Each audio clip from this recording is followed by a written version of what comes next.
మీనా అందరూ కలిసి ఇంట్లో పూలమాలలు కడుతూ ఉండగా బాలు అందరికీ టిఫిన్స్ ఏర్పాటు చేస్తాడు. ఇక సత్యం అందరినీ చూస్తూ ఒక్కసారిగా డల్ అయిపోతాడు. అందరూ ఉన్నారు, నా కూతురు కూడా ఉంటే బాగుండేది అని బాధపడుతూ ఉంటాడు. వెంటనే బాలు ఫోన్ చేసి ఇస్తాను, మాట్లాడు నాన్న అని ఫోన్ చేసి సత్యంకిస్తాడు.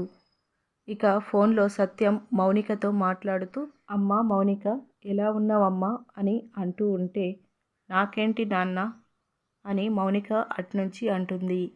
నువ్వు ఒక్కదానివే మాతోని లేవని గుర్తొచ్చిందమ్మా అని సత్యం నవ్వుతూ మౌనికతో మాట్లాడుతాడు. కట్ చేస్తే బాలు ఫోన్ తీసుకొని, మౌనిక, నీకు మేమంతా పరాయి వాళ్ళం అయిపోయామా అని సీరియస్గా అడుగుతాడు. మౌనిక ఒక్కసారిగా షాక్ అవుతుంది. మళ్ళీ బాలు, నాకంతా తెలిసిపోయిందమ్మా. ఏ అమ్మా, మీ ఆయన ఉన్నాడా? మేమంతా నీ దగ్గరికి వద్దామనుకున్నాం అని బాలు చెప్తాడు. మౌనిక సైలెంట్గా వింటూ ఉంటుంది. ఇలా మనకి చూపిస్తారు. ఇలాంటి డైలీ అప్డేట్స్ కోసం మన ఛానల్ని సబ్స్క్రైబ్ చేసుకోండి. Thank you.